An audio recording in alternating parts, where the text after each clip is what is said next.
Since we can remember, people have sought happiness. Positive psychology has brought this idea into the realm of scientific study in an effort to better comprehend welfare around the globe and meaningful living. The pursuit of happiness is one that is gaining popularity and scientific acceptance, whether on a global or personal basis. Welcome to the Personal Development School channel, the one-stop shop for your personal growth needs. Subscribe and get ready to dive into this crazy topic. Let's go! An explanation of happiness. Happiness is typically defined as the positive feelings we have in relation to the enjoyable activities we engage in on a regular basis. Positive feelings like pleasure, comfort, thankfulness, hope, and inspiration are a few examples of how to make us happier and inspire us to thrive. Hedonia, the presence of pleasant feelings and the absence of negative emotions, is the term used to describe happiness in scientific literature. In a broader sense, human well-being is composed of hedonic and eudaimonic principles, about which a great body of literature exists and which characterize our individual meaning and purpose in life. Over time, research on happiness has revealed some key correlational elements that have an impact on our happiness. These consist of personality type, positive emotions versus negative emotions, attitude toward physical health, social class and wealth, attachment and relatedness, goals and self-efficacy, time and place. What does the science of happiness entail? This is one of those instances where what is being said is indeed being said.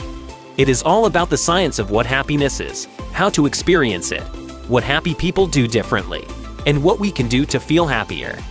This emphasis on happiness is new to psychology.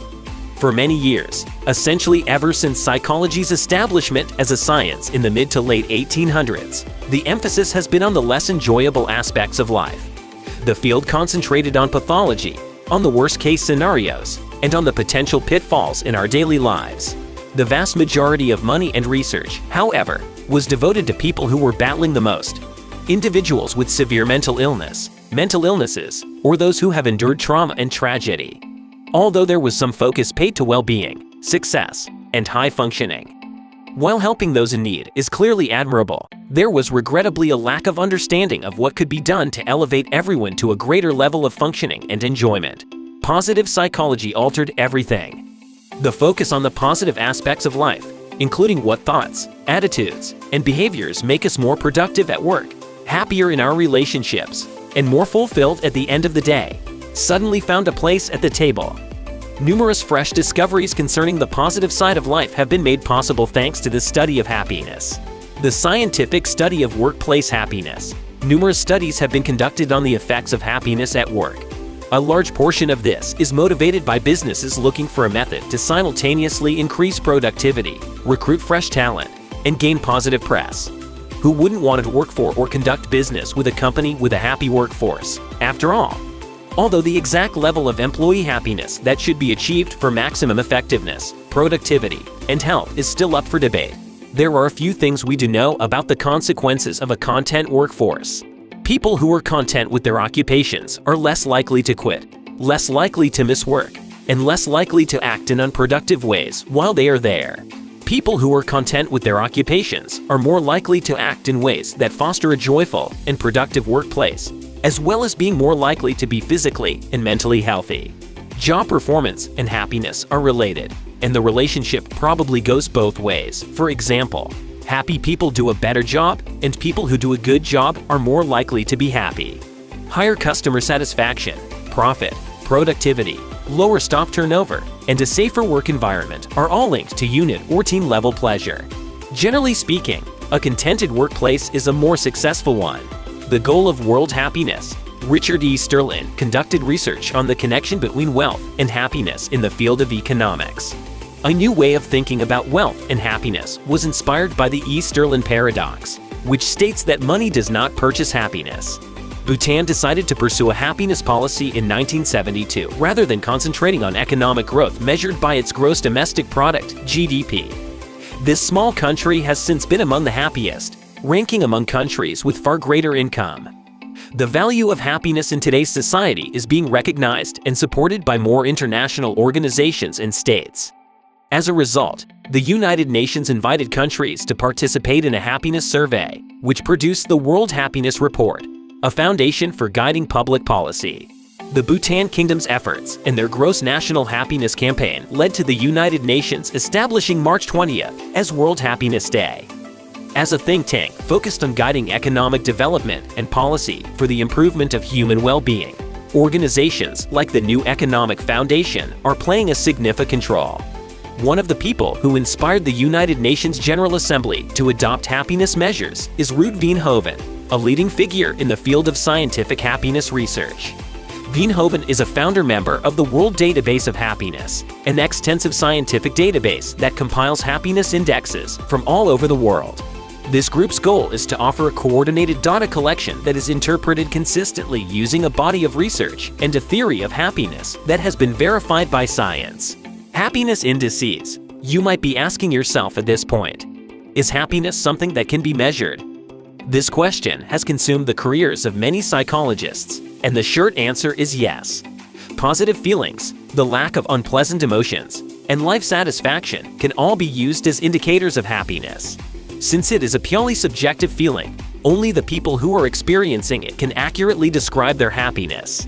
The most popular formats for evaluating happiness include scales, self-report measures, and questionnaires. The following are some of the more well-known examples. The PANAS Positive Affect and Negative Affect Schedule, the SWLS Satisfaction with Life Scale, the Subjective Happiness Scale. For qualities of life, Ruud Veenhoven came up with a different way to quantify happiness. He created the 4 qualities of life paradigm, which places and defines the concept of happiness in several levels. One of the 4 qualities that best captures how we personally and subjectively understand happiness is contentment. According to Veenhoven's global study on happiness, many people can find happiness. The following is a summary of his 4 qualities. Veenhoven's 4 qualities can be used to evaluate any nation's happiness. Livability of the surroundings. This dimension encompasses elements like the rule of law, freedom, education, work, access to power or gas, etc. It gauges how well an environment satisfies what Maslow identified as our fundamental needs.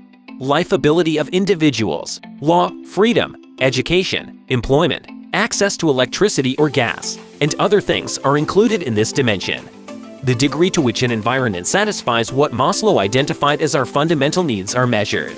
Utility of life. Veenhoven 2010 makes reference to a higher-order meaning in this dimension, such as religious attachments. It was discovered that a nation's degree of happiness was negatively impacted by high levels of national calamity. Satisfaction. It is impossible to directly manage happiness because it is a complicated concept. One can work to impact and raise happiness through policy, individual, and organizational activity. Happiness, however, is a personal experience, and we can only start sharing and generating happiness for others when we alter the way we view the world. Can you, however, teach yourself to be happier? Yes, it is the answer. How to program your brain to be happy. Our genetic makeup gives us a starting point at birth that contributes to some degree to our pleasure. Another part is having enough food, shelter, and safety. There is also a good deal of enjoyment that is fully within our control. We can successfully train our brains for happiness by becoming conscious of and practicing happier, more upbeat, and more resilient ways of thinking. Recent advances in positive psychology demonstrate that learning to feel happy has a favorable impact on our overall wellness, including our physical and physiological health. What are the patterns in our brains that we need to train out? Perfectionism. Perfectionism implies excessive levels of expectations and ethereal aspirations, in contrast to conscientiousness, which involves reasonable and concrete standards. It frequently causes issues for adults, teenagers, and kids. Social comparison. We frequently see where we fall short when evaluating ourselves against others. Finding what you admire in others and learning to aspire to those qualities are the goals of healthy social comparison. The best comparisons we can make, though, are with one another. How have you improved in the past? Materialism. Attaching our pleasure to material possessions and wealth is risky because we risk losing it if those things change. Maximizing. Even when pleased, maximizers continue to look for greater possibilities. This leaves them with very little time to reflect on their blessings and very little thankfulness. The total subjective experience of our happy emotions is what we call happiness. Numerous things affect our happiness, and study is always looking for the things that provide us with the most joy. Thank you for watching. Follow Personal Development School for more daily content.